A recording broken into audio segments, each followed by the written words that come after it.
Muito bem. Parece que vamos dar início. Está na hora. Ora, boa tarde a todos. Já me conhecem? Bem-vindos. É com muito gosto que a Aparside dá continuidade ao Aparside Executive Club, uma série de palestras, ou se quisermos, de debates informais com pessoas de referência do nosso mercado, nomeadamente a partir de agora e durante os próximos 6 meses da área de Executive Search. E hoje vamos começar com convidadas muito especiais, a Filipa Chara Brasil e a Joana Proença de Carvalho, da Signum. Signum, que é uma empresa, enfim, conhecida, internacional, que opera na área de Executive Search. Eu, antes de começar a apresentar as nossas convidadas, a quem naturalmente muito agradeço a sua participação, gostava só de dar aqui alguns conselhos logísticos, que nestas coisas são importantes. Em primeiro lugar, gostava de pedir a todos para desligarem, por favor, os microfones, com exceção, naturalmente, das nossas convidadas e oradoras. É importante para a logística que assim aconteça. Há sempre alguém que se esquece e depois estamos sempre a ouvir alguns gatos a passar, alguns cães a ladrar, etc. Pode desconcentrar um bocadinho. Podem ligar câmaras, não tem problema nenhum, portanto, é apenas os microfones que devem estar desligados. Pedia também que as perguntas dirigidas às nossas convidadas fossem enviadas por chat do próprio sistema Zoom para a Aparside Executive Club. Todos vós têm o administrador desta reunião e o administrador chama-se Aparside Executive Club. Portanto, não vale a pena enviarem para mim, enfim, não é escusado também enviarem para a geral, como se costuma dizer. Se enviarem para o Aparside Executive Club, o anfitrião vai fazer chegar-me a mim próprio e eu vou vocalizar as vossas perguntas para que as nossas convidadas possam responder. Portanto, feitas estes primeiros pedidos, digamos, de natureza mais organizativa, eu passava, sem mais delongas, a apresentar as nossas ilustres convidadas. Peço desculpa, vou ter que ler, porque os CVs, enfim, são longos, são ricos.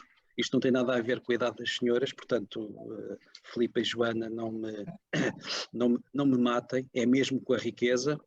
A Joana Proença de Carvalho é licenciada em Gestão pelo ISCTE e tem também uma certificação em Life Executive Coaching pelo ICI. Para quem não sabe, é uma das instituições de referência a nível mundial nestas coisas das certificações em coaching.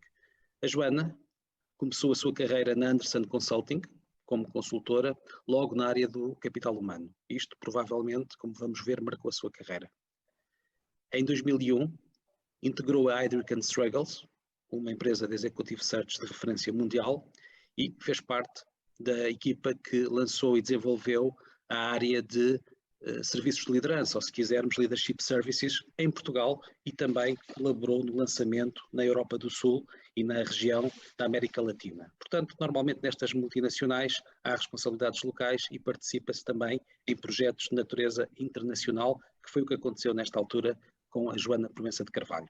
Em 2006 passou para a Brandia Central, alguns de vós ainda se lembrarão deste grupo, um grupo muito importante de branding e comunicação, que integrava várias companhias e aqui tinha já, pela primeira vez, digamos assim, funções executivas.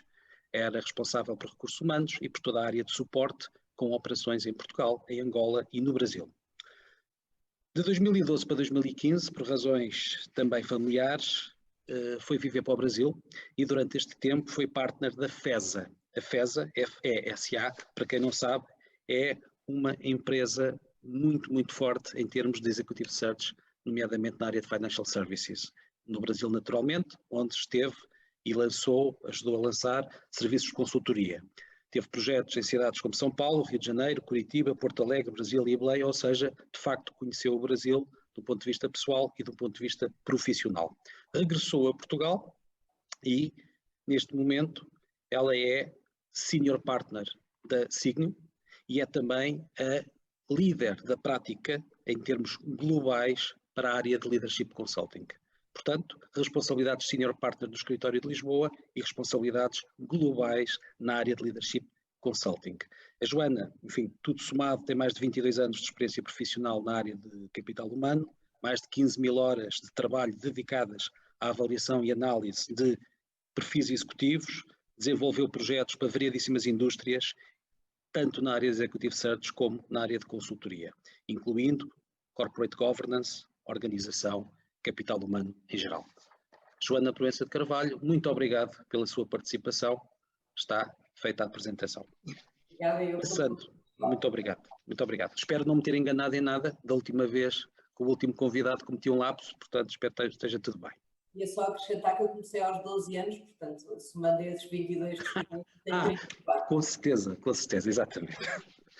Bom, Filipa Chara Brasil, a nossa segunda ilustre convidada de hoje, licenciada em Gestão e Administração de Empresas na Universidade Católica, com um Executive Advanced Management Program em Kellogg e atualmente a fazer também uma certificação em coaching pela ICF. Na verdade, em PCC Coaching, pela mesma que a Joana é já certificada. Começou a carreira como controller na Danone Internacional e passou depois para associada sénior na KPMG. Digamos que isto foi o início da carreira da Filipa. Passou para funções de maior responsabilidade, como direção financeira, em empresas de TMT, portanto telecomunicação e serviços, tendo, por exemplo, sido diretora financeira do Oceanário de Lisboa e do Pavilhão Multiusos. Enfim, todos nos lembramos, nesta altura, no pós-Expo 98, a importância que estas coisas tiveram e, portanto, a Filipa foi uma das pessoas que trabalhou nestas equipas de gestão destes importantíssimos equipamentos para o nosso país. Foi uma das fundadoras da Heidrick & Struggles em Portugal, e foi aqui que se cruzou pela primeira vez, pelo menos profissionalmente, com a Joana, e portanto isto mudou a vida e a carreira das duas. Portanto, voltando aqui, tinha responsabilidades por Portugal, naturalmente, mas também pelo startup da operação em Angola e também por Business Development em Moçambique. É normal, Portugal é uma porta para a África, nomeadamente para os PALOPs, e portanto responsáveis séniores das operações em Portugal muitas vezes acumulavam com responsabilidades na África, digamos que fala português. Foi o caso da Filipa. Muitos projetos naturalmente em Executive Search e em Leadership Consulting, muito bem, nomeadamente em assessment de quadros executivos e estudos de remuneração, que é uma coisa também naturalmente muito importante neste tipo de serviços e de trabalho. Bom, atualmente é Senior Partner para Portugal, tal como a Joana, na Signum, e é também líder da prática global, neste caso Financial Services. Portanto, nós estamos perante duas senhoras que têm, na verdade, um duplo papel. São as duas partes do escritório em Portugal da Signum e cada uma delas ocupa lugares de liderança das práticas, neste caso Financial Services, a nível da organização global. Neste caso, a Filipa tem mais de 28 anos de experiência, 18 anos concretamente em Executive Search, mais de 25 mil horas dedicadas à avaliação, análise e assessment de perfis executivos e, portanto, uma experiência que escuso de reputar como, enfim, valiosa e com certeza que cruzando todas as áreas funcionais e a maior parte dos setores / indústrias. Para além disto, há aqui dois aspectos que também são importantes e que eu sei que são caros à Filipa. Um tem a ver com o seu gosto por colaborar com causas sociais, com organizações, às vezes de natureza educacional ou educativa e também desportiva. E, finalmente, o último aspecto, como dizem os ingleses, last but not the least, é uma atleta federada há mais de 40 anos em várias modalidades. Portanto, Filipa Chara Brasil, muito obrigado pela sua presença. Está também apresentada. Muito obrigado, João, pelo convite. Muito obrigado. Ora bem, vamos então começar. Nesta altura já temos a maior parte dos nossos participantes na reunião. Qual é a lógica deste Executive Club, desta série de Executive Clubs com casas de referência de Executive Search? Em primeiro lugar, é captar o mundo em mudança. É perceber que, por razões que nenhum de nós esperava há cerca de um ano, a não ser talvez os melhores analistas de risco mundial que tivessem acesso a todos os riscos, incluindo este tipo de riscos pandémicos. Curiosamente, não é impossível que houvesse alguém que estivesse à espera, mas para a generalidade das pessoas ninguém esperava. Portanto, de repente tivemos uma crise, a crise rebenta-nos em cima de todos, naturalmente o mundo do trabalho, o mundo do emprego qualificado e altamente qualificado e naturalmente e decorrentemente o mundo do recrutamento sofrem alterações. É normal que a generalidade dos clientes da Upperside e dos quadros médios e superiores que hoje estarão a ver-nos, queira saber como é que as senhoras que são responsáveis e líderes de uma casa de referência de Executive Search veem estas mudanças. Portanto, o que é que já aconteceu nos últimos 8 meses e o que é que se pode já dizer sobre este mundo que de facto está diferente? Primeira questão, esta. Em segundo lugar, não é, digamos, todos os dias que nós temos a oportunidade de colocar questões a pessoas tão experientes desta área de atividade. E, portanto, desafio desde já a todas as pessoas que nos estão a ver para não se acanharem, como se costuma dizer, e colocarem questões. A Filipa e a Joana terão todo o gosto a tentar ajudar-vos a refletir, a pensar um bocadinho e com certeza que também a aconselhar sobre como navegarem com maior eficácia nestes próximos tempos. Este é o mote da nossa conversa, ok? Eu começaria por fazer uma pergunta, que é uma pergunta relativamente simples e que tem a ver com questões de observação. Estamos em outubro de 2020, andamos nisto desde fevereiro, março de 2020. É possível concluir que há mudanças significativas entre fevereiro e outubro? E estamos a falar naturalmente de Portugal, país e geografia de referência. Era o meu primeiro desafio. Mudanças significativas em relação a quê, João? Ao mercado de trabalho qualificado, para começar. Portanto, sempre nesta lógica dupla. Mercado de trabalho qualificado e impacto, naturalmente, em termos das carreiras e daquilo que os candidatos ou os interessados em eventualmente mudar de desafio profissional devem ter em atenção. Portanto, uma pergunta genérica, mas centrada neste tema. Joana ou Filipe? Começo. Bem, desde fevereiro, só um ponto a adicionar ao que o João tem estado a dizer. Logo a início em fevereiro foi feito também já um benchmark aos CEOs das empresas, bastantes empresas em Portugal e também no mundo, e quase todos, a pergunta foi, nos vossos business plans já tiveram em consideração esta pandemia, porque a pandemia já estava a acontecer, e nenhum deles tinha tido isso em consideração, por isso de facto foi um facto que nos apanhou a todos desprevenidos. Ninguém contou com o impacto desta pandemia e com um impacto tão forte. O mundo de facto mudou. Desde fevereiro até agora temos vindo a ter uma aprendizagem muito intensa e evoluímos nestes poucos meses evoluímos cerca de 5 anos a nível da nossa aprendizagem, quer como profissionais, quer como pessoas. E isso, de facto, tem um impacto muito grande a nível do mercado. O mercado foi impactado por esta pandemia em diversos setores de atividades e de maneiras diferentes. Quando o João nos pergunta, houve impacto no mercado de trabalho qualificado e houve impacto a nível das carreiras, há sempre, quando há um surto desta natureza, seja económica ou seja de saúde. Mas também depende dos setores de atividade que nós estamos a falar. Houve uma adaptação generalizada a esta transformação digital, em que nós consideramos que cada transformação digital não é sobre tecnologia, mas sim sobre pessoas, por isso, de um dia para o outro, de facto, tivemos que nos adaptar e, de facto, eu acho que Portugal foi um dos exemplos considerados de melhores práticas da maneira como nós, como cidadãos e como profissionais, nos adaptamos a esta completa mudança na nossa carreira e no nosso modo de trabalhar. Porque, de facto, todos ficámos confinados em casa, com crianças, com a família inteira e, ao mesmo tempo, tivemos que fazer o delivery do nosso trabalho.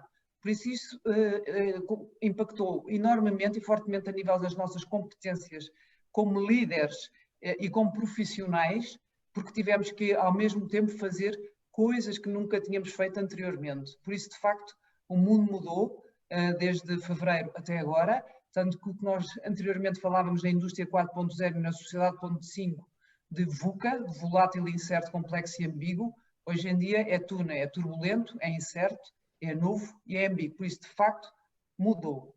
Joana, queres continuar? Sim, eu se calhar complementava e pegava exatamente nessa evolução do VUCA para o TUNA para dizer que a incerteza e a ambiguidade já lá estavam, ou já cá estavam. E, portanto, mudou, muita coisa mudou, mas muita coisa manteve-se, na verdade. A incerteza já existia, a ambiguidade já existia. E muitas vezes, enfim, nós não tínhamos a verdadeira consciência de que nós não controlamos muitas coisas. Nós achávamos que controlávamos muitas coisas. E, portanto, aquilo que, na minha opinião, mudou verdadeiramente foi o awareness de cada um de nós e do país e do mundo como um todo, de que nós somos seres realmente vulneráveis e não controlamos uma série de variáveis que nos rondam. E, portanto, houve uma evolução enorme, porque nós, apesar de já vivermos num mundo de incertezas, como o termo VUCA nos dizia, e o VUCA surgiu na década de 90, portanto já lá vão uns aninhos, não é? Foi importado posteriormente para o mundo corporativo, mas surgiu no mundo militar na década de 90. A verdade é que nós achávamos que controlávamos uma série de coisas, portanto que a incerteza era controlada. Hoje temos todos consciência que não. E viver nesta turbulência e nesta incerteza permanente obriga-nos, como disse a Filipe bem, a desenvolver um conjunto de competências que não estavam potenciadas antes, não é? E a ter uma multiplicidade de papéis ao longo do nosso dia, em particular no período em que ficámos realmente confinados, como dizia a Filipe, com as crianças, para quem tem crianças pequenas, a ter que dar assistência, muitas vezes sem qualquer apoio em casa, e portanto a ter que fazer o seu trabalho, o trabalho de alguns professores na escola, o trabalho de quem nos ajuda em casa, das nossas pessoas de apoio, e de repente o dia não esticava e nós começámos a ter que desempenhar esses diferentes papéis. Isso também nos obrigou a ter uma disciplina diferente. E acho que hoje somos todos mais disciplinados a trabalhar em modo remoto do que éramos há uns meses atrás. Portanto, mas porque sentimos na pele o preço da indisciplina, não é? Porque passámos 2 ou 3 meses iniciais muito duros, e nós sentimos isso em todos os contactos que fizemos com muita gente ao longo desses primeiros meses, de clientes, de candidatos e até das nossas pessoas mais próximas. Sentíamos isso. As horas não chegam, do dia não chegavam, e não havia momentos de pausa, não é? E hoje realmente reforçamos essa consciência de que a pausa é fundamental. Diria que essa foi a maior evolução, a maior mudança. Joana e Filipe, antes de passar para uma outra pergunta, não resisto a fazer só aqui um pequeno comentário, uma vez que isto também ganha, se for mais interativo, que tem a ver com este laboratório em que nós todos hoje vivemos, permitiu, do ponto de vista organizacional e pessoal, na verdade, obrigou ao desenvolvimento de competências. Por exemplo, uma competência que hoje em dia é absolutamente fundamental nas organizações, em alguns casos até uma mudança de paradigma, tem a ver da eficiência para a resiliência. Ou seja, a eficiência é muito interessante, mas a resiliência, que é assegurar que nós estamos cá e que continuamos cá, na verdade é quase como uma sustentabilidade mais prática, ou se quisermos mais imediata, passou a ser uma competência organizacional fundamental. Mas, no caso dos indivíduos, até por estes novos mundos e estas novas situações do teletrabalho, da exigência, da distância, de gerir as equipas, de estilos de liderança diferentes, capacidade de autogestão das emoções, etc. Também os indivíduos estão a passar por uma jornada de transformação e desenvolvimento de competências que provavelmente ainda não se aperceberam bem, nem nós, do que é que está a acontecer. Mas que a verdade é. Portanto, isto era, digamos, o primeiro comentário meu para acrescentar. A segunda pergunta é um bocadinho uma coisa que nos perguntam muito aqui na Upper Site, que é: como é que está o mercado? João, mas há recrutamento, não há recrutamento, parou tudo, não parou tudo. Pá, isto é o dia-a-dia. E eu faria a pergunta de uma forma um bocadinho mais sofisticada, que é, nós temos estatísticas sobre o desemprego, sobre a taxa de subutilização do emprego, que naturalmente nos dão valores agregados. Nós, aqui na Upperside, e as senhoras na Signio, trabalham com perfis segmentados. Não há estudos, pelo menos que eu conheça, que nos transmitam os impactos quantitativos, por enquanto. A pergunta é, daquilo que é a vossa experiência prática em 2020, se tivessem que apostar, como é que estão as coisas em termos de dinâmicas quantitativas? Portanto, como é que no mundo dos executivos, no mundo das direções, no mundo do middle management, essencialmente por aqui, o que é que estes 2020 nos trouxe em termos numéricos? Mais desemprego, menos desemprego, continua a haver recrutamentos, caiu a pique, está mais ou menos, enfim. João, posso só complementar um bocadinho da primeira parte do que o João disse? Além da resiliência, que foi de facto uma competência que nós todos desenvolvemos e que fomos obrigados a desenvolver, a agilidade foi outra, a bravura intelectual foi outra, a rapidez de adaptação foi outra e a capacidade de estarmos a tomar decisões contínuas também foi outra. Ou seja, qualquer uma destas competências foi quase que se tornou inato hoje em dia, que não era. Certo. E fomos obrigados a desenvolvê-la em qualquer nível da organização. Certo. Não é só a nível do topo. Por isso, o nível de exigência foi a cada um dos profissionais. Por isso era só para complementar um bocadinho o que o João estava a dizer. A nível da resiliência, que foi só, como a Joana disse, estas todas nós já as tínhamos, foram exponenciadas. Estas competências já existem dentro da pessoa. Foi exponenciadas por força das circunstâncias e por força de termos que fazer as coisas em condições completamente adversas e completamente no desconhecido. Estas competências foram, ou estão e continuam e vão continuar a ser desenvolvidas e maximizadas. Quantitativamente, como é que está o mercado de trabalho? Depende dos setores, como foi um bocadinho o que nós dissemos anteriormente. O que é que nós sentimos no início da pandemia? Que continuámos com os nossos projetos de Executive Search que estávamos a desenvolver. Sentimos muito mais resistência dos candidatos com os quais falávamos em querer sair do lugar onde estavam nessa altura, porque de facto foi um momento muito intenso e muito difícil. E na prática, os profissionais com quem falamos têm níveis de senioridade interessantes e são líderes, mesmo que sejam não de topo, podem ser também middle management, e quase nenhum deles quis abandonar o projeto que estava a dinamizar à data. O que já não acontece hoje em dia, ou seja, sentimos que os profissionais já estão a controlar estas tais, o tal desconhecido, como a Joana dizia, e o tal incerto, e o tal o navegar sem terra à vista, que é agora a nossa obrigação, vai ser eventualmente o nosso novo normal, nunca sabemos onde é que vamos chegar, mas de facto o mercado de trabalho mudou, já há mais apetência aos profissionais agora a ouvirem outros projetos e de facto depende dos setores de atividade que o João, que estávamos a falar.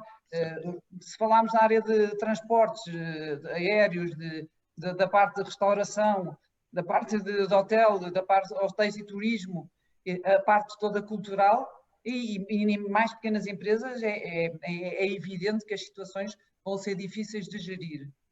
Houve outras empresas, a área toda de tecnologia, a área toda de healthcare, a área toda de logística, a área toda de distribuição, não teve impacto, teve um impacto positivo. As empresas continuam a olhar para a sua estratégia de uma maneira diferente, mas sempre a acreditar nas pessoas. E houve uma aposta muito grande de todo o C-Level nas pessoas, ou seja, o talento e o capital humano passou, de facto, a ser o ativo dentro da organização.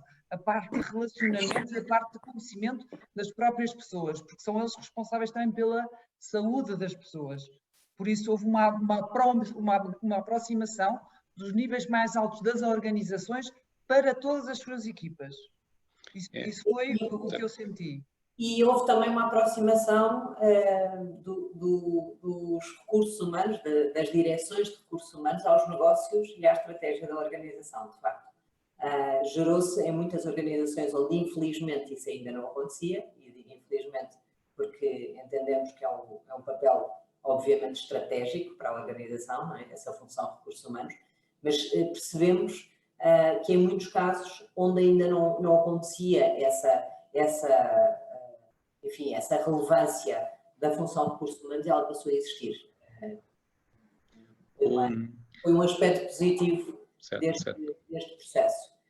Nós não sentimos que tenha caído a pique, nós não fazemos apostas, João, como bem, eu sou pouco dada a dos jogos de apostas, mas de facto não há estudos quantitativos e portanto não podemos atirar números, não é? Certo. Nós não sentimos em momento nenhum que tenha caído a pique ou que o mercado tenha parado. E nomeadamente, os nossos processos não pararam. Certo.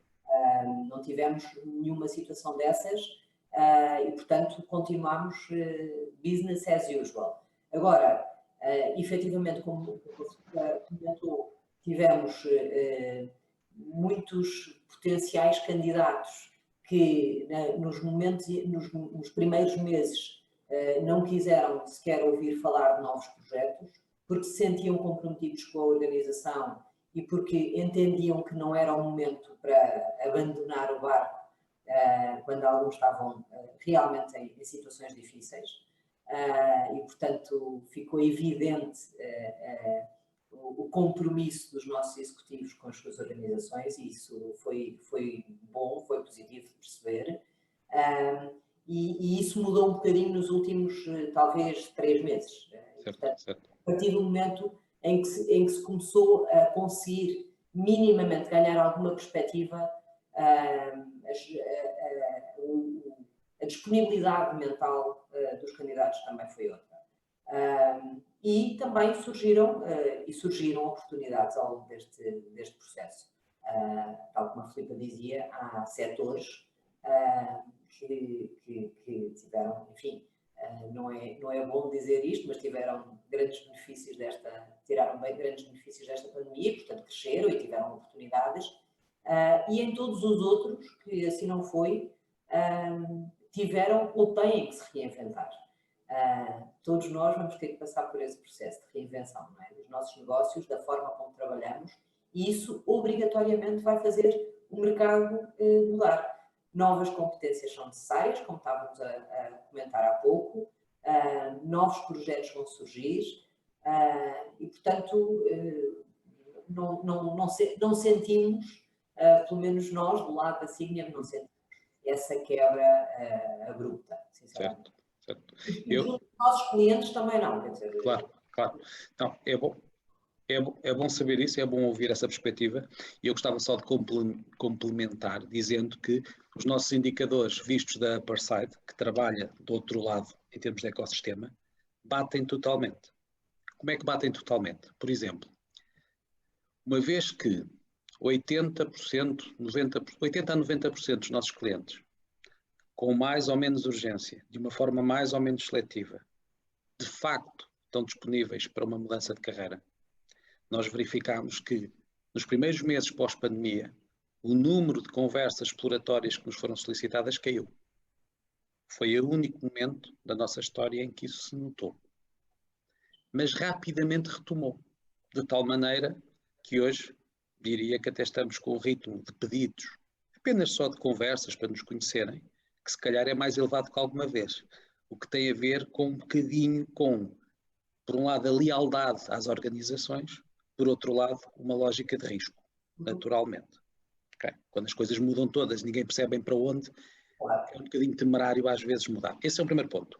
O segundo ponto, que é do lado das oportunidades, que no nosso caso temos acesso indireto a elas, também bate certo. Porquê? E isto é uma coisa que quem falou comigo nos últimos meses, certeza que consegue confirmar. Eu não me farto de dizer o seguinte, nos nossos clientes, que são indivíduos, como sabem, ou quem não sabe, que nos ouve, a Upperside trabalha exclusivamente no mercado B2C, nós tivemos projetos de recrutamento que começaram antes da pandemia e que terminaram durante a pandemia. Tivemos projetos de recrutamento que começaram depois da pandemia e que terminaram com sucesso durante a pandemia. Isto quer dizer o quê? Quer dizer que quando alguém diz parou tudo, a resposta é não, não parou, não há qualquer evidência disso. Portanto, eu estou sempre a alertar para as pessoas cujo raciocínio é não vale a pena fazer nada no mercado, isso é objetivamente errado. Não há elementos. Claro, se formos ver indústria a indústria, se formos ver área funcional, senioridade a senioridade, geografia a geografia, temos que encontrar diferentes dinâmicas, obviamente, mas em termos globais nós não o podemos dizer. Portanto, bate completamente com aquilo que as senhoras acabaram de partilhar connosco. Eu daqui passava para a componente mais qualitativa, que também já foi abordada há bocado pela Filipa e agora pela Joana, que é o que é que de facto, neste momento de diferente, if any, as senhoras procuram nos vossos candidatos. E aqui entramos na atitude, entramos nos valores, entramos nas competências. Já falámos um bocadinho, mas acho que é um tema interessante. O que é que de facto hoje é esperado?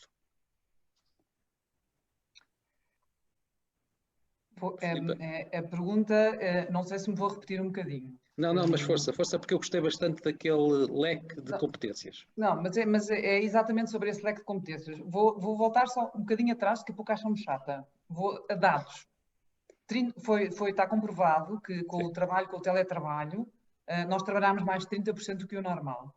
Okay. É um facto.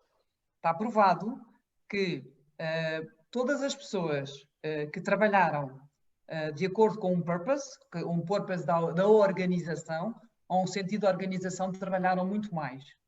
E isso tem um impacto direto do PNL das organizações. Impacto direto. Ou seja, ficou comprovado que uma coisa que era impensável de nós estarmos em teletrabalho e ao mesmo tempo termos um equilíbrio, um maior equilíbrio profissional e pessoal, era possível sem estarmos dentro das organizações. Por isso, isto é um facto, isto está provado, isto é um dado. O que é que... Vamos outra vez agora falar das competências. Para que isso acontecesse, foi obrigatório desenvolvermos competências que já tínhamos, mas que eventualmente não estavam exponenciadas. E essas não vamos abrir mão e ninguém vai abrir mão. Ou seja, qualquer um de nós que queira ter brilho a nível profissional e que queira apresentar resultados, vai ter que ter ousadia, a tal bravura intelectual, vai ser uma pessoa ágil na capacidade de decisões, tem que tomar capacidade de decisões rápida, tem que ser uma pessoa muito resiliente. Mas essas características vão ser consideradas quase as características e as competências base de qualquer um do profissional, seja ele a que nível estiver dentro da organização. Certo. Essas são competências, mas eram competências que nós já analisávamos nos executivos, porque fazem a diferença, de facto. Agora vão estar exponenciadas. Qual é a sorte para nós headhunters?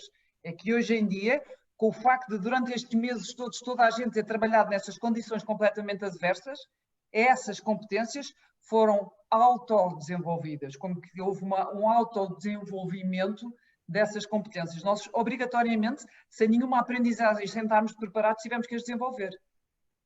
Por isso, para nós, headhunters, vai ser muito melhor,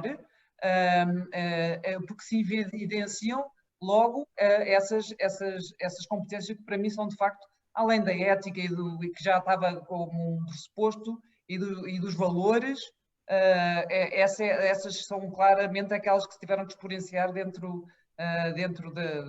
deste mar infindável de dificuldades e de novidades.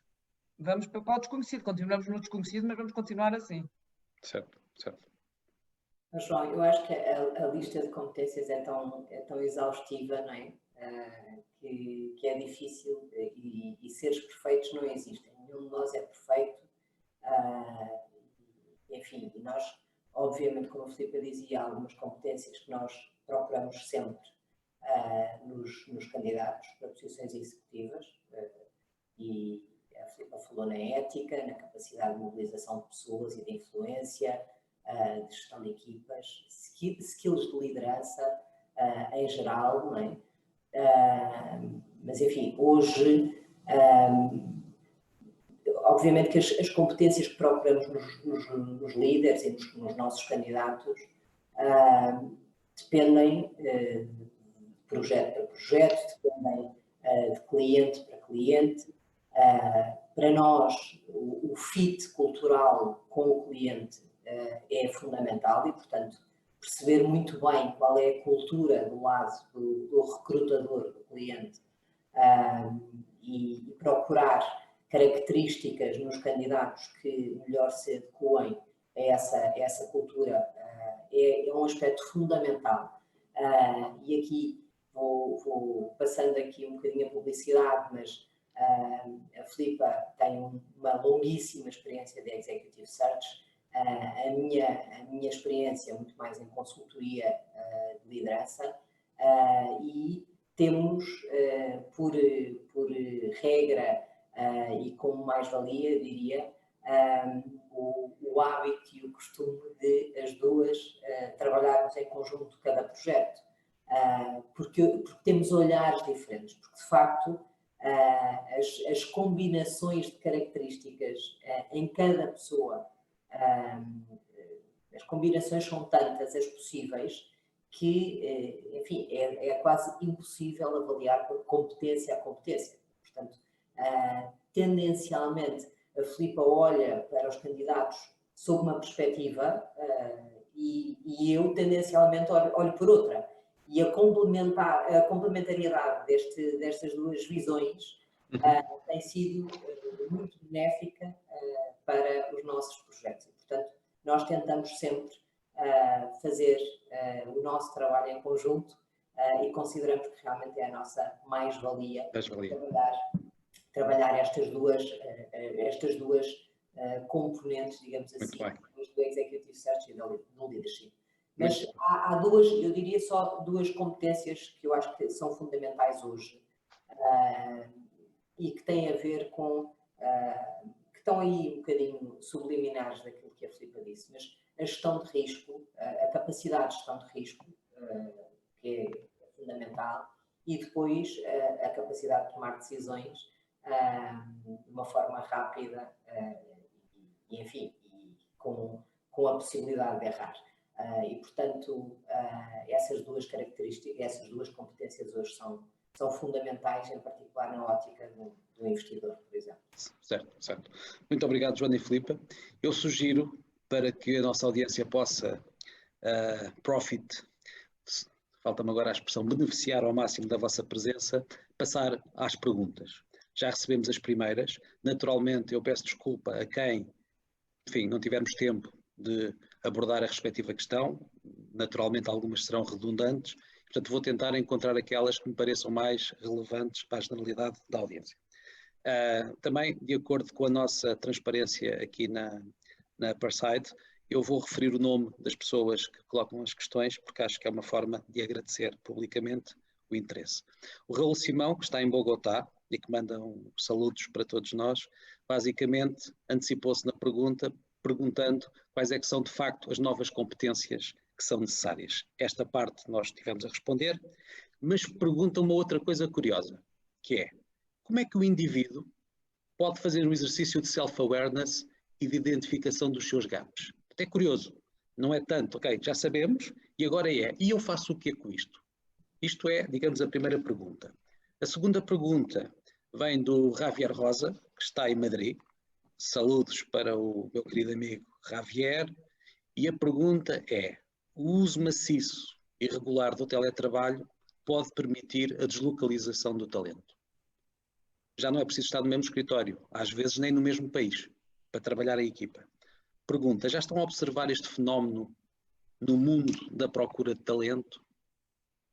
Portanto, eu começaria por estas duas perguntas, uma do Raul Simão, sobre os gaps, a identificação e como é que temos uma estratégia de desenvolvimento das competências, e do Javier sobre este fenómeno eventual que é a deslocalização do talento, no fundo a desmaterialização da presença física, com todas as consequências que isso traz.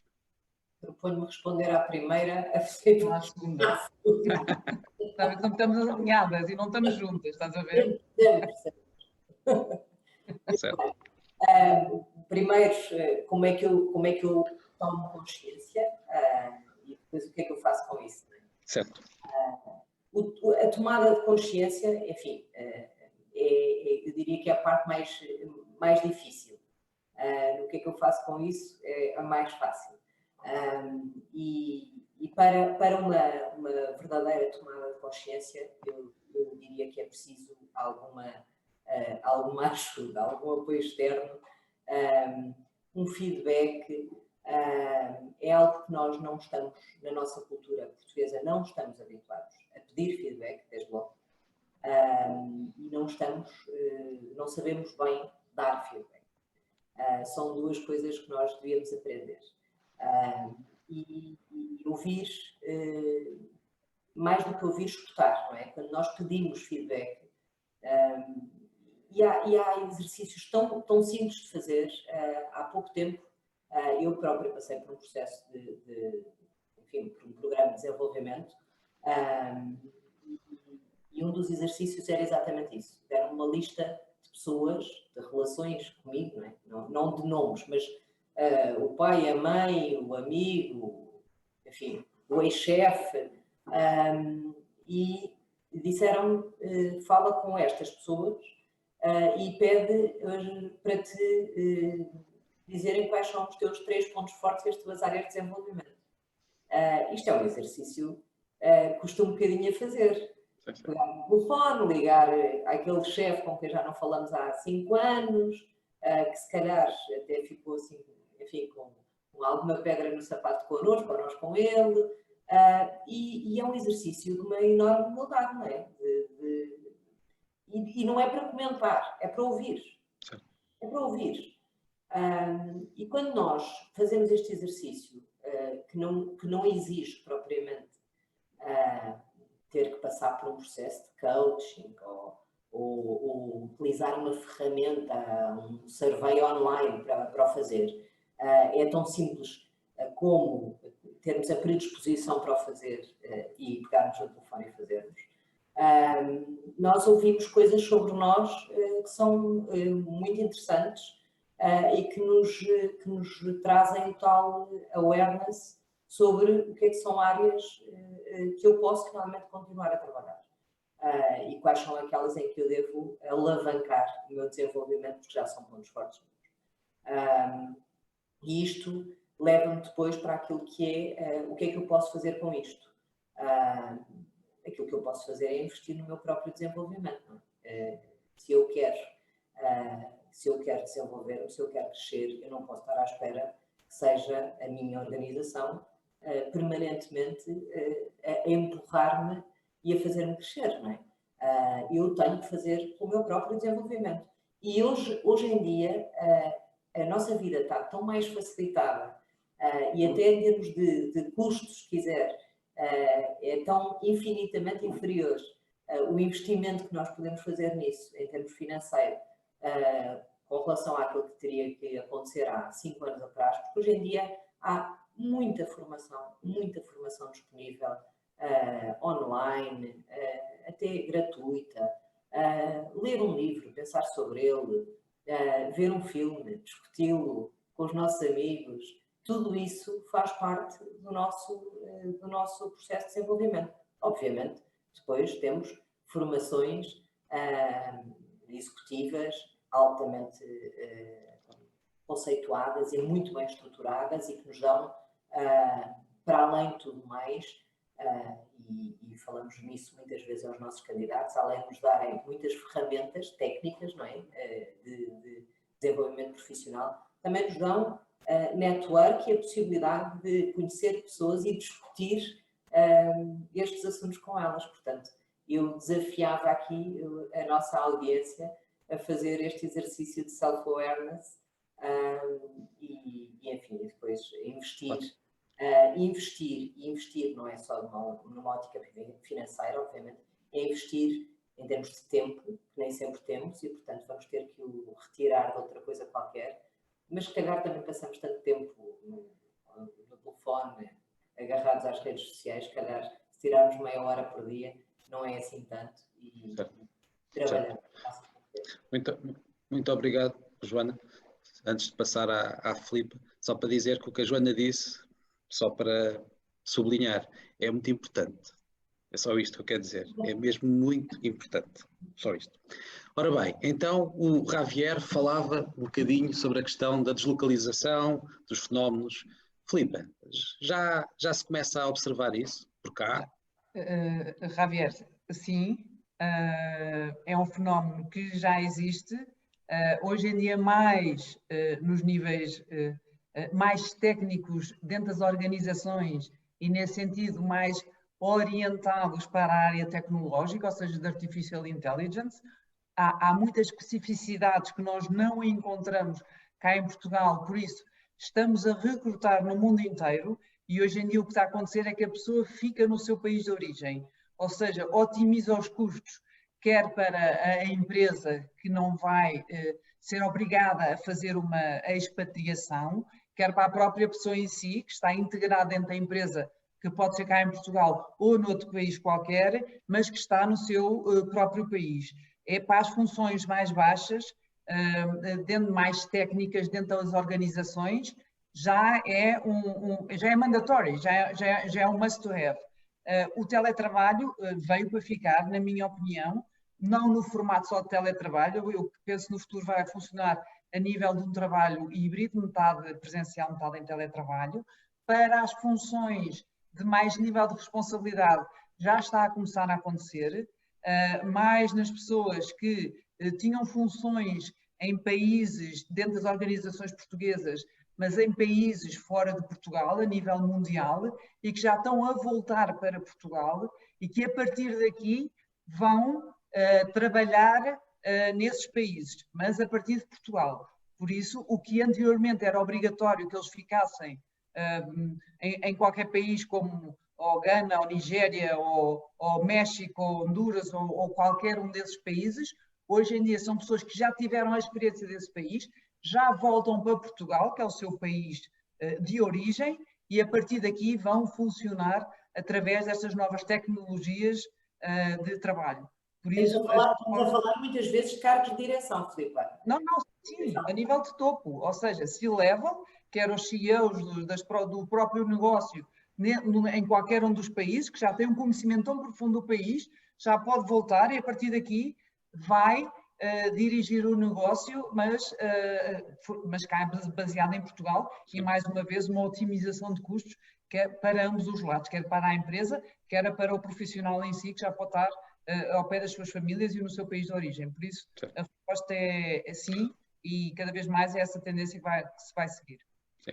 Filipe, só antes de passar à próxima e por acaso com a Filipe, ia só fazer um comentário. Esta semana falava com o CEO de um banco, que é um banco angolano, que é português, e que me estava a dizer que está em Lisboa. Só falta dizer o nome. Não vou dizer. Até porque ela não iria gostar. E esta foi só para disfarçar o género. Pois, eu também parece. Pois, também parece.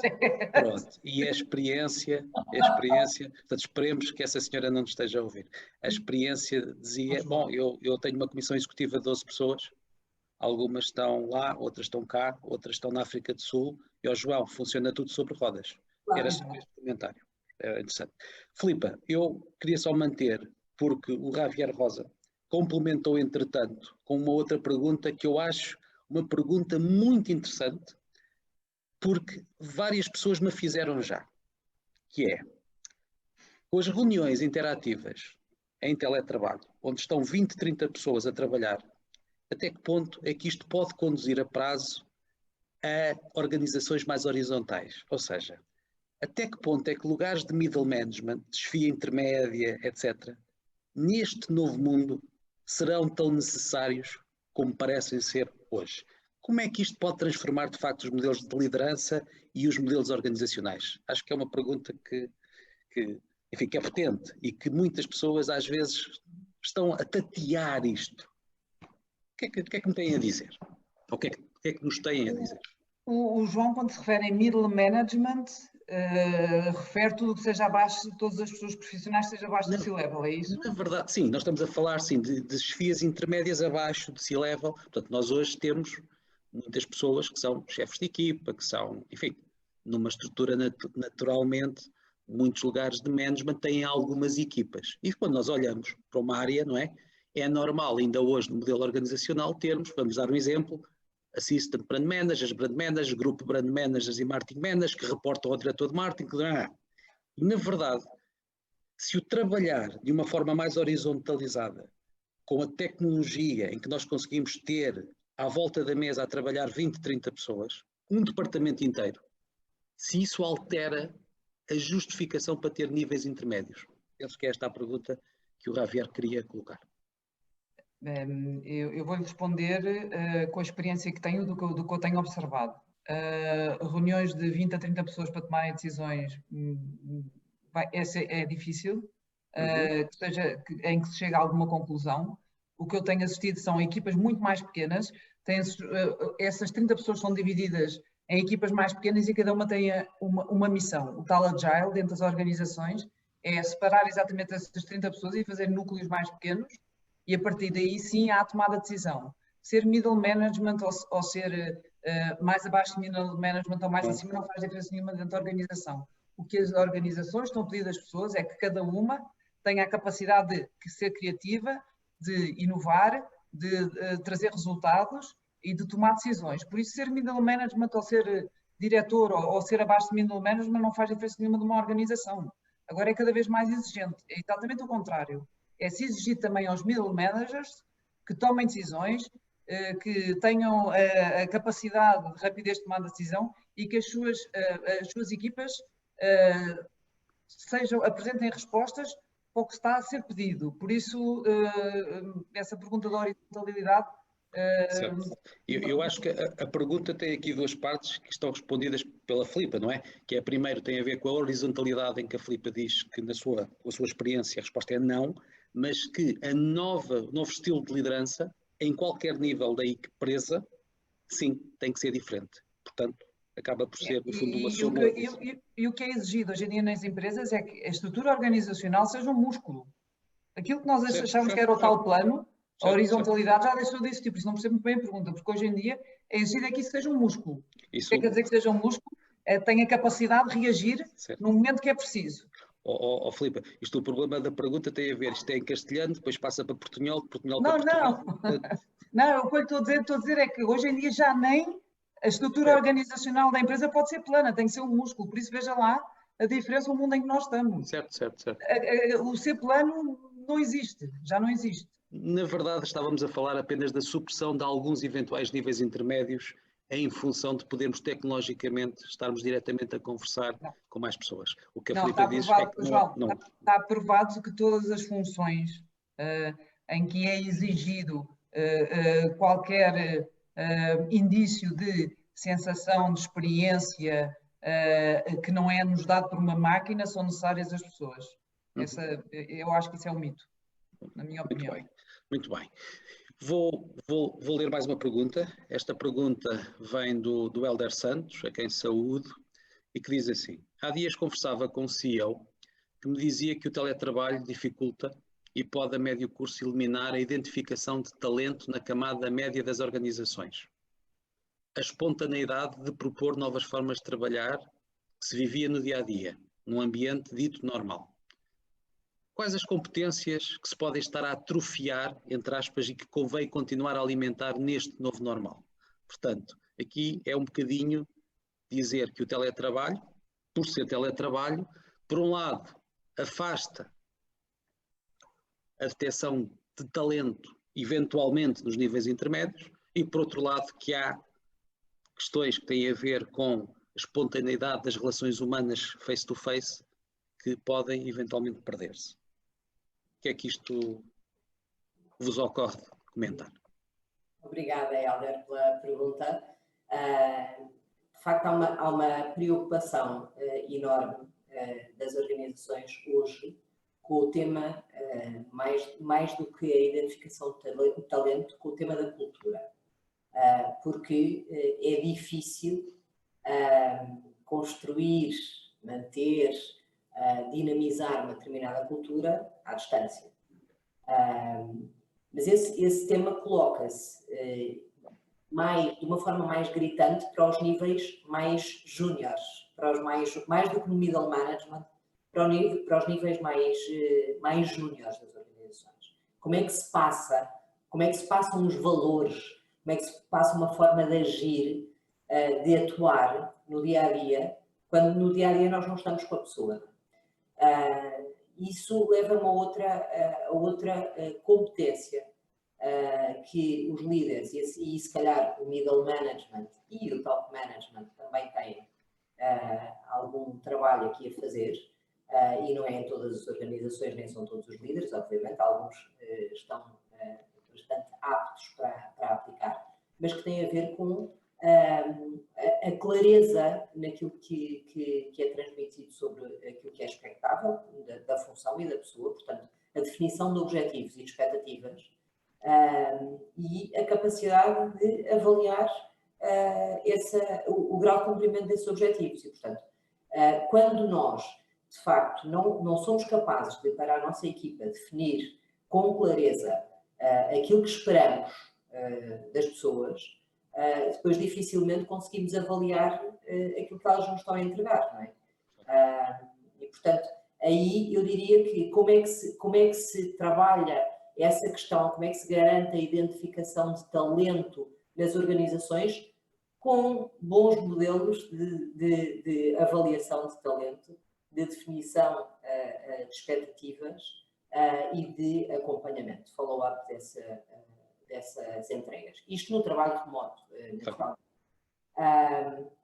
Mas o tema é preocupante, obviamente, e eu alargava mais do que a identificação de talento, tem a ver com a questão da cultura organizacional, que nos traz enormes desafios numa situação como esta, não é? Portanto, há que promover alguns momentos, e é engraçado porque estamos a sentir isso também de alguns clientes que estão a repensar os seus espaços físicos para os transformar em parte em espaços enfim, um bocadinho de lazer, no sentido em que querem que as pessoas, quando vão aos seus escritórios, vão para estarem juntas, para estarem a conviver umas com as outras, porque percebem que isso é fundamental, mais uma vez, para o tema cultural. Até porque também percebem que a partir de casa as pessoas conseguem trabalhar e, portanto, talvez façam melhor uso das instalações para outras coisas que não necessariamente para trabalhar. Enfim, são desafios e ninguém consegue antecipar o resultado daqui a algum tempo deste novo normal. Muito bem, muito bem. Nós, quando estávamos a preparar esta sessão, minimamente, falámos um bocadinho sobre perguntas mais provocatórias, etc. Mas provocatórias no bom sentido, desafiantes. E às vezes aparecem. Eu vou passar a ler uma, enfim, apenas conceptualmente desafiante. Diz o Eugénio Madureira, que em saúde, boa tarde, da mesma forma que as organizações não estavam preparadas para o Covid, não corremos o risco de não estarem igualmente preparadas para o pós-Covid. Deixem-me ser otimista. O que ele quer dizer é, vamos imaginar que as coisas melhoram. Na medida em que estamos tão absorvidos na estranha realidade de curto prazo, já ninguém pensa no médio prazo. Enfim, é uma provocação intelectual, mas é interessante. O que é que... Eugénio, obrigada pela provocação, porque também estamos muito ligados nisso. Não temos feito outra coisa nos últimos meses em termos de trabalho, a Filipa e eu, do que provocar os nossos clientes e o nosso mundo corporativo em geral. E há muitos que estão perfeitamente conscientes que amanhã é outro dia e que temos que ganhar perspectiva e não podemos continuar dentro de uma centrifugadora em espiral sem conseguir levantar o nariz e respirar. E, portanto, há muitos que têm essa preparação. Obviamente não conseguem fazer futurologia, não é? Ninguém tem conhecimento daquilo que se vai passar com clareza, mas o exercício de ganhar foco, ganhar perspectiva e capacidade de antecipar algumas coisas e criar cenários e trabalhar em cima deles, sim, felizmente, temos muitas empresas a fazer isso. Eugénio, só para complementar um bocadinho o que a Joana estava a dizer, toda a nossa base que nós fomos conseguindo construir, quer as empresas, quer nós próprios, tornou-nos francamente mais fortes, a todos os níveis. E isso vai perdurar, isso seguramente. Como é que vai ser o novo normal? Eu acho que ninguém sabe, porque ainda continuamos no desconhecido. Agora, a capacidade que as empresas tiveram de fazer o que fizeram até agora, garantidamente vão tirar valor acrescentado dessa aprendizagem e vão promovê-las num futuro. Pode ser, não é a 5 anos, mas vai ser a 3. Pode ser num espaço mais curto, mas garantidamente que vai ser positivo, o saldo vai ser positivo. Vai ser diferente, mas vai ser positivo, quer para nós, quer para as empresas. E seguramente não se vão esquecer, na era Covid e na era pós-Covid, onde quer que venha a era pós-Covid, que ainda não sabemos, não é? Muito Então, bem. novo normal, ninguém sabe o que é. Certo.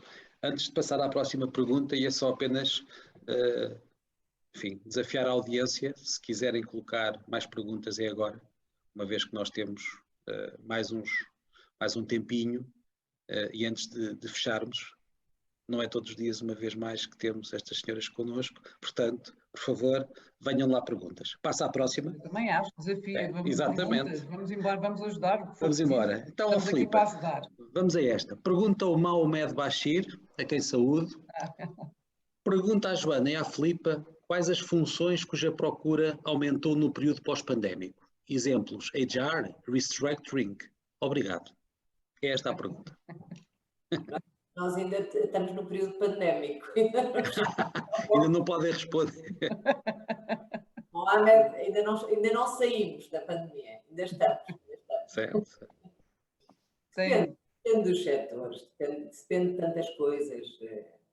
Enfim. Houve terminologias que mudaram, houve necessidades diferentes, mas ainda não conseguimos fazer uma analogia, e os tais dados quantitativos ainda certo. Não existe, Mohamed. Não conseguimos ainda lhe dizer que tipo de funções é que estão a ser mais pedidas.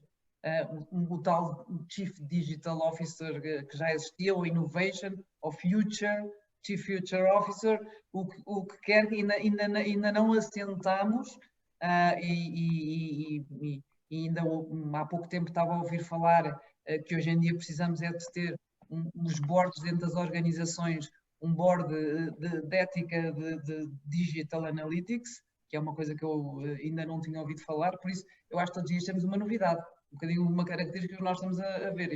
Isto saiu ontem no estudo da McKinsey ou da Harvard Business Review. Agora vamos formar comitês de ética da análise dos analytics, do data analytics. É tudo uma novidade, ainda não conseguimos definir exatamente que tipo de funções é que vão existir no futuro. Muito bem. E já começam a existir imensos Chief Future Officers, não é? Chief Future Officers já existem bastante. Eu gosto especialmente de uma instituição nacional da banca que nomeou uma pessoa. Posso dizer o nome outra vez. Head of New Normal. Diretor do novo normal. Mas é literalmente o job title. Não posso dizer o nome. Ó, João, está quase a dizer o nome das coisas.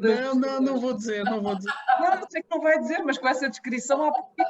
Isto é só para ver se a Filipa de facto conhece o mercado como parecia.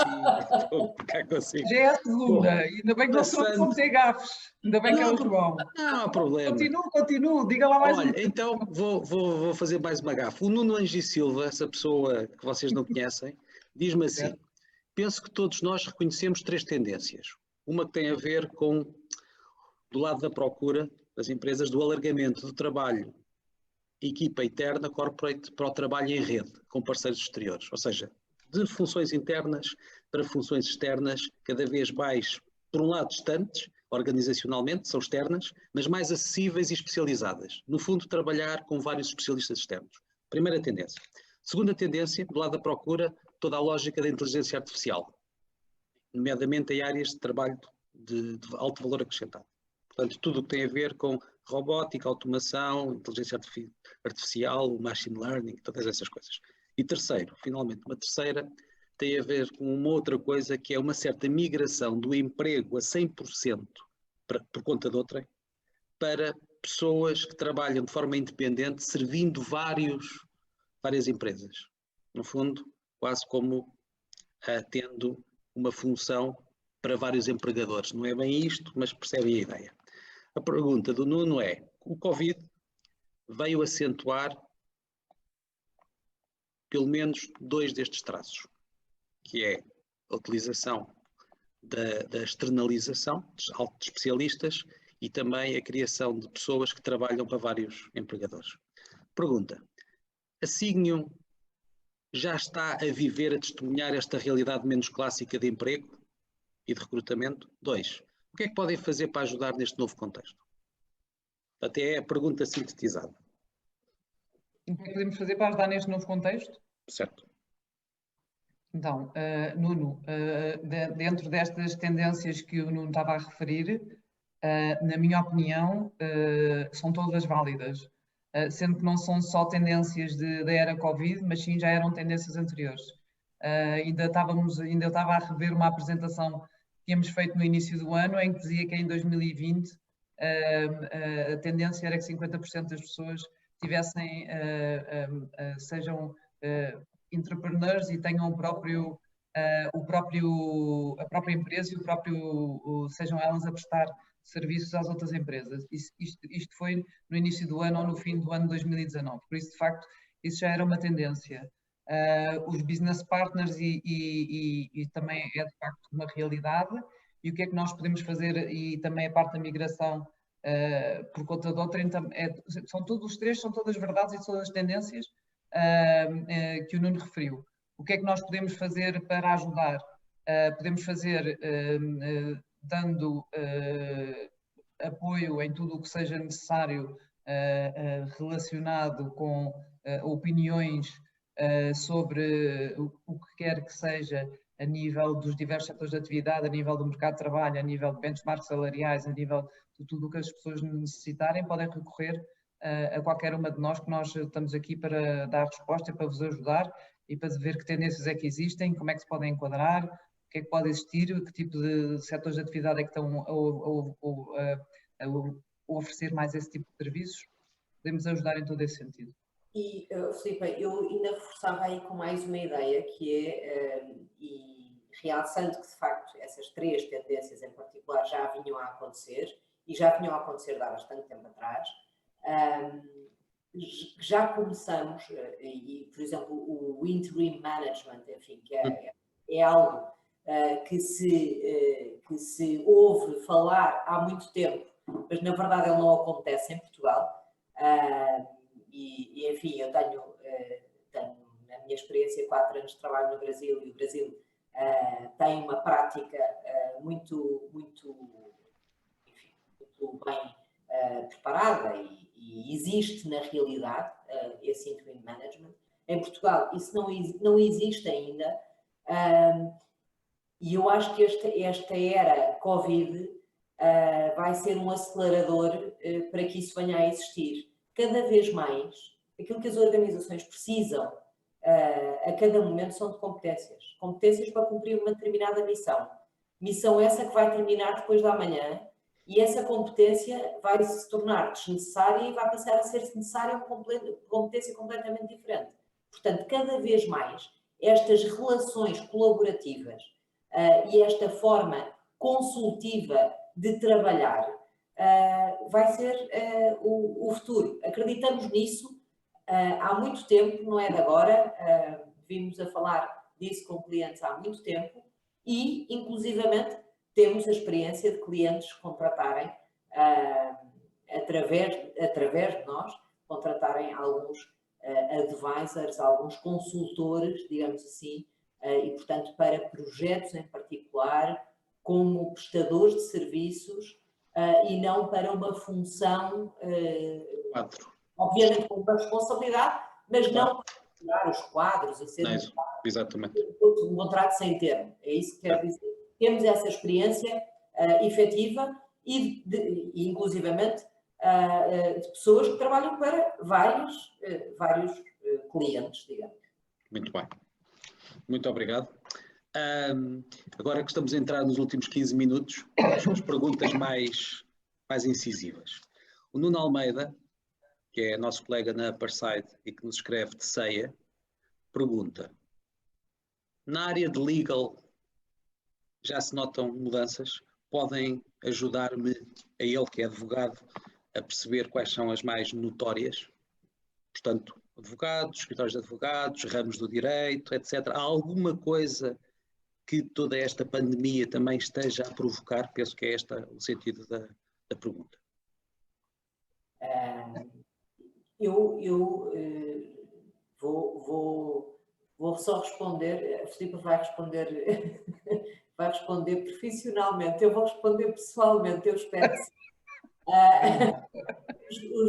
O setor de legal é dos setores mais tradicionais, mais convencionais e enfim, mais com menos apetência para grandes mudanças que temos visto, estando numa área de serviços, não é?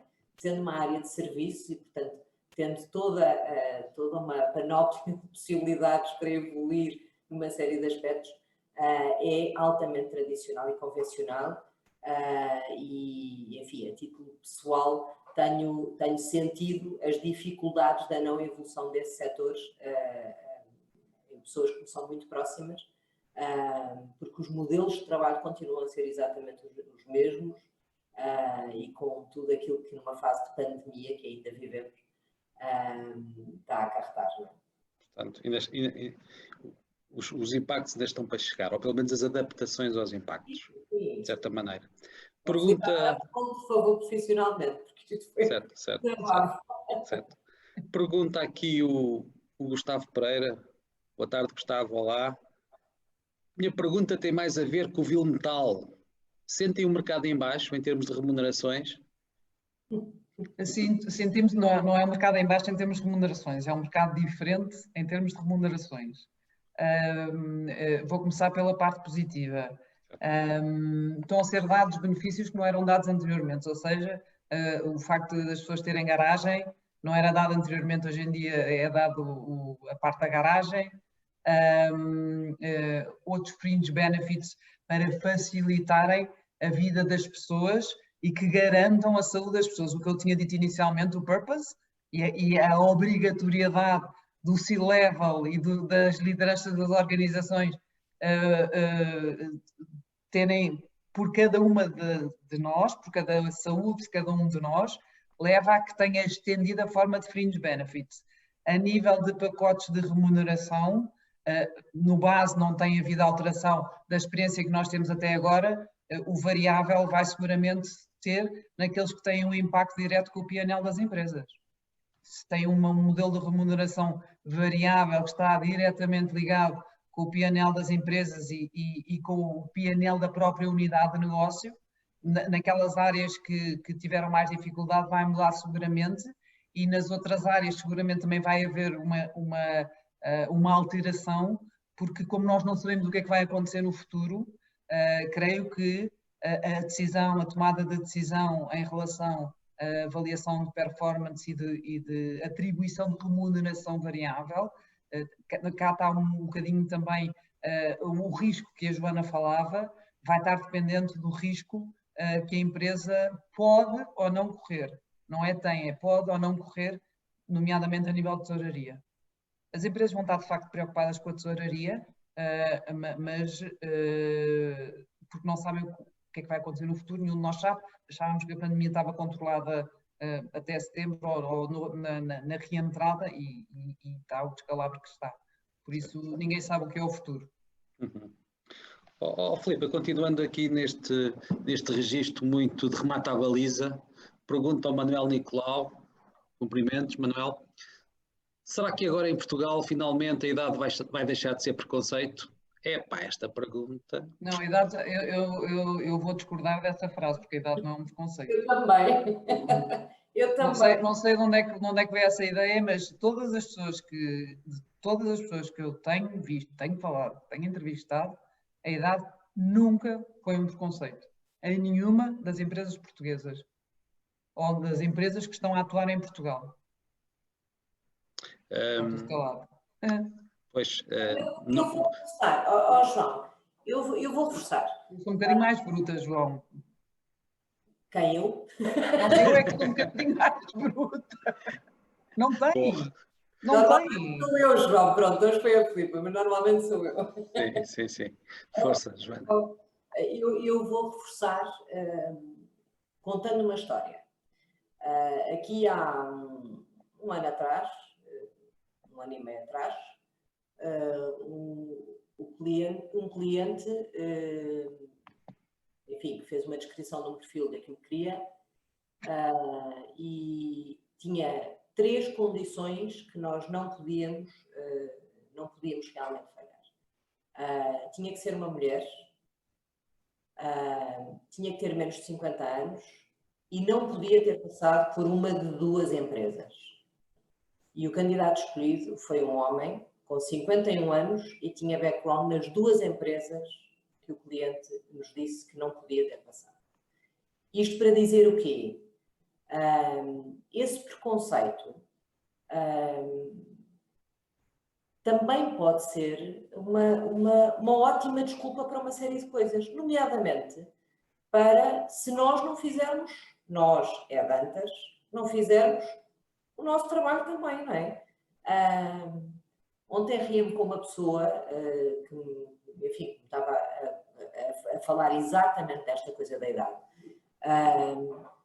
E aquilo que nós dizíamos, e remetendo-me a uma situação concreta, também que aconteceu connosco há uns meses atrás, um cliente que cria um perfil com uma determinada experiência e cria alguém entre os 30 e os 35 anos. E, obviamente, o nosso papel foi provar que não existe aquela experiência até aquela idade. Portanto, a não ser que lá está, tenha sido como eu, que começou a trabalhar aos 12 e, portanto, tenho esse longo currículo aos 34 que tenho atualmente. Isso não existe e, portanto, tem que ser o nosso trabalho também de explicar aos clientes aquilo que existe no mercado, aquilo que é melhor muitas vezes para o desafio em causa, porque muitas vezes também se esquecem. Os clientes às vezes falam-nos em perfis, quer alguém até aos 30, 35 anos, porque acham que até aos 30, 35 anos ainda tem a vitalidade. Caramba, hoje em dia as pessoas aos 50, aos 55 têm a mesma vitalidade ou mais do que os meus pais tinham aos 35. E, portanto, também aí o mundo mudou e isso não faz sentido. E aos 35 anos não temos um conjunto de experiências que aos 55 já conseguimos ter. Portanto, o que é que o cliente quer? O que é que ele vai valorizar?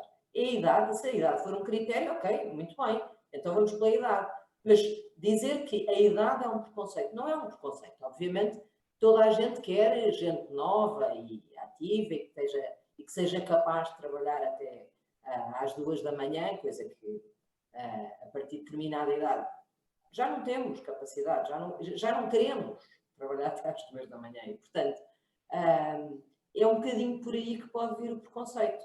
De resto, nós não sentimos esse preconceito, não sentimos. Quando os critérios são discutidos com os clientes, nós não sentimos esse preconceito. Eu gostava só de comentar aqui uma coisa, tenho que comentar, é obrigatório, que é a percepção do nosso lado, desta vez não bate. Ou seja, talvez a Filipe e a Joana trabalhem com um certo tipo de interlocutores e de empresas, onde não só aquilo que são os modelos mentais deles, como também o vosso trabalho de advisory, de aconselhamento, faz com que aquilo que acabaram de dizer seja verdade.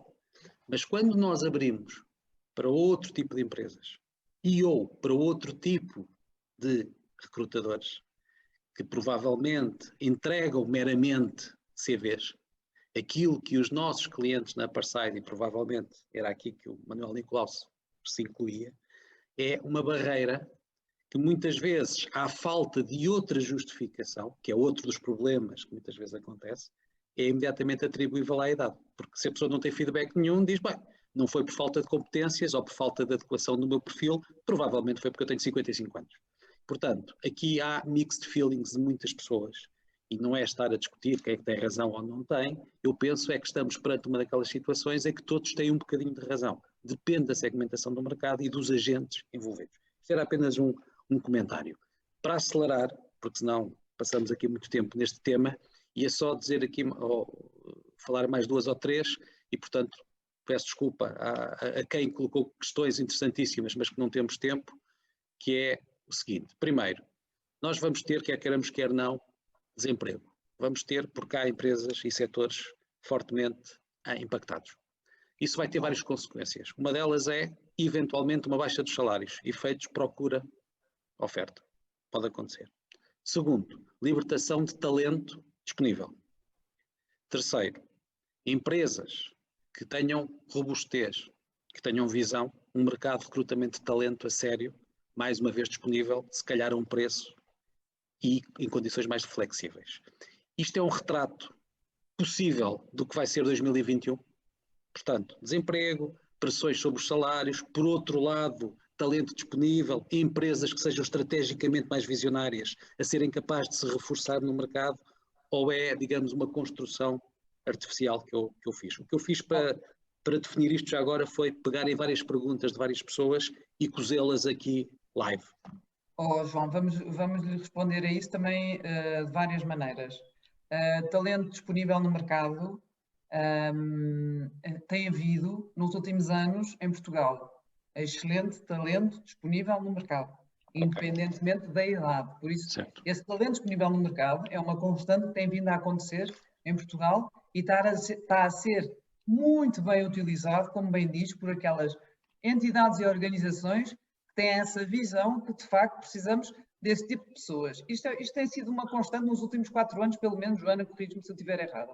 Por isso, talento disponível no mercado tem havido, ainda bem, e é uma maneira de as empresas usufruírem e passarem para um patamar diferente que não era possível se esse talento não estivesse disponível no mercado. Por isso, isso estamos de acordo. Vai haver maior desemprego, mas nós já vivemos a crise de 2008 e 2009 e 2011, foi também uma hecatombe. Houve desemprego e demos a volta. Estávamos agora numa situação que os números não sabemos se são verdade ou não, mas do desemprego foi uma coisa que tem vindo a existir. As empresas estavam-se agora a reestruturar e a repensar pelo lado positivo da hecatombe que foi também os últimos anos e os últimos anos a nível da situação económica. Este desemprego que vai existir não é um desemprego igual ao desemprego que existiu devido à crise financeira que nós tivemos a partir de 2008 e com o FMI. Isto é um desemprego que é ocasional, ou seja, é devido a um problema de saúde que existiu a nível mundial e não da economia das empresas. Vai ter um impacto, sim, económico, porque vai haver os tais despedimentos, mas a capacidade de fazer o turnaround, na minha opinião, vai ser muito mais rápido do que foi quando tivemos a crise económica. Uhum. Por isso, de facto, o emprego e o desemprego vai aumentar, mas na minha opinião vai retomar rapidamente. A capacidade de recuperação será maior. Exatamente. Ok. Mas, pode reforçar o cenário que pintou para 2021. Eu diria que não é muito diferente daquilo que nós assistimos em 2019 e em 2018. Eventualmente o desemprego vai aumentar. Mas de resto, as outras características, o cenário não é muito diferente. Mas, João, por exemplo, desculpa, a China já está a apresentar valores positivos. Sim. Por isso, a China já está a comprar empresas nossas. Sim. Por isso é tudo relativo aos cenários que nós estamos a pôr. Porque, como falámos também anteriormente, os trabalhos podem ser desenvolvidos a nível mundial no próprio país onde nós estamos. Vai haver muitos portugueses que vão trabalhar daqui para empresas em qualquer parte do mundo. Uhum. E como eu já afirmei agora, ainda há pouco tempo, Portugal tem, de facto, a capacidade de desenvolver excelentes gestores e excelentes líderes dentro das organizações. Se, por acaso, esse talento estiver disponível com esta vaga, eventualmente, de desemprego que possa existir momentâneo, na minha opinião vai ser momentâneo, vai haver as empresas a nível internacional que vêm cá captar o nosso talento. Não tenha dúvida nenhuma. Pois. Esperemos que sim. Seria bom. Eu não tenho dúvida nenhuma, porque acho que temos profissionais. O Eduardo Almeida de Coimbra, que é um amigo nosso brasileiro, mas que vive em Coimbra, pergunta assim: é agora que a noção de carreira migrará em definitivo para o indivíduo, deixando as organizações com menos relevância na gestão de carreira dos seus quadros? Já agora, se é assim, como é que as empresas podem gerir a lealdade nesse contexto? Uma boa pergunta. Olha, eu diria que já migrou. Já foi. Lamento informar. E não foi este ano. E não foi este ano, já tinha ido, não é? Quer dizer, a carreira, o que é que era a carreira, o que é que eram os planos de carreira, enfim, eram desenhos de percursos possíveis e expectáveis para os indivíduos dentro das organizações. Em termos de possibilidade de percursos e de expectativas, eles vão se continuar a manter, obviamente. Não é? Nós temos missões, projetos que são mais desafiantes e que nos podemos propor, ou que a empresa nos pode propor para virmos a desempenhar funções com maior responsabilidade. Mas são percursos. Aquilo que existia, carreira, como, sei lá, na década de 90, que nos diziam vai estar 2 anos neste nível, nesta função, e daqui a 2 anos vais ser promovida a esta função, e onde vais estar 3 anos, vais fazer esta formação, vais participar nesta, vais passar para outra função. Eu já não vejo isso há muitos anos, arriscava-me a dizer desde a década de 90, efetivamente. E as organizações não vão poder prometer tal coisa, porque, como nós vimos, o mundo é incerto, é ambíguo. Se as organizações vivem num contexto incerto e, portanto, que são incapazes hoje de antecipar aquilo que vai acontecer em termos de mercado amanhã, como é que eu vou conseguir prometer a uma pessoa que ela daqui a 2 anos vai ser promovida? É impossível. Isto é impossível. É impossível. E, portanto, cada vez mais, e esta nova geração, esta geração que agora está a entrar nas empresas, não é? Esta geração Y, já nasceu com um chip desses na cabeça, porque ninguém fala de carreira, não é? Querem menos lealdade. É projetos, é desafios, e passando para o tema da lealdade e passando por esta nova geração, é engraçado que esta nova geração não abraça o projeto se não sentir compromisso do lado da empresa, se não sentir o tal propósito. Mas eu vou para aquele projeto para quê? Com que missão? A empresa, como é que a empresa se comporta? A empresa é uma empresa séria? O que é que toda a gente diz nas redes sociais? O que é que reclamam? O que é que reclama quem lá trabalha? E, portanto, esta nova geração tem um enorme sentido de busca pela lealdade. Desde logo das empresas para consigo. O que não não está de todo disparatado, eu diria, não é?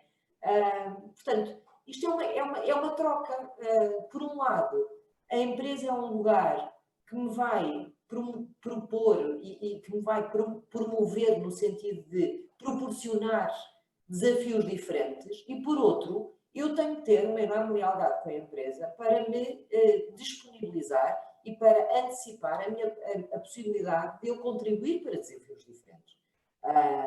E o facto de eu optar por um outro desafio que não na minha organização, noutra organização, não quer dizer que eu não tenha sido leal com a organização que me fez crescer e que me trouxe até aqui. Eu já mudei de algumas empresas e sempre senti uma enorme lealdade para com as empresas por onde passei e continuo a sentir com todas elas e com as pessoas com quem trabalhei na altura. E todas elas também me reconhecem essa lealdade, apesar de eu ter aceito outros desafios, porque fizeram sentido. Para mim, para a minha carreira, para o meu plano de carreira. Como dizia alguém, enquanto estamos é para sempre, não é verdade? E eu lembro-me de um grande gestor de uma grande empresa em Portugal, uma vez ter dito nunca pensei propriamente no meu plano de carreira, mas hoje olho para trás e consigo fazer o connecting the dots. Certo. E eu diria que isso é uma carreira. É olharmos para trás e conseguirmos conectar as nossas experiências e perceber porque é que nós fizemos aquilo que fizemos e porque é que estamos aqui, o que é que nos trouxe até aqui. Muito bem. Bom, passámos as 18h30, 90 minutos, mais coisa, menos coisa. Acho que estamos na altura de dar descanso a estas brilhantes convidadas e aos nossos, enfim, simpaticíssimos, simpaticíssimas ouvintes, digamos assim, ouvintes, espectadores, enfim, isto hoje em dia nós não tenho ainda uma palavra absolutamente exata para definir as pessoas que estão do lado de lá. De qualquer modo, e mais a sério, agradecendo a vossa presença. Acho que as perguntas, enfim, foram as que fizemos, foram aquelas que muitas das pessoas que não as colocaram queriam também fazer. Portanto, acho que foram representativas de preocupações que são comuns às pessoas e acho que nos ajudaram a pensar. Acho que falámos sobre coisas bastante interessantes, bastante importantes, e acho que sai daqui uma nota, que é: nem o mundo mudou totalmente, porque há muitas tendências que hoje foram apenas aceleradas, mas que já cá estavam.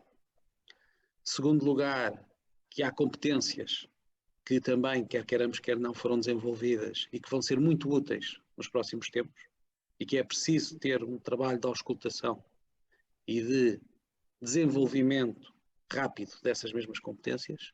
E acho que, em terceiro lugar, afastamos um cenário catastrofista, tremendista, em que tudo é mau, em que nada vai acontecer, em que tudo vai cair. Com certeza que há problemas, vão haver problemas, vamos passar alguns tempos mais difíceis, mas cá estamos para dar luta e cá estamos cada um de nós nas nossas atividades, nas nossas carreiras, para tentar fazer o nosso melhor.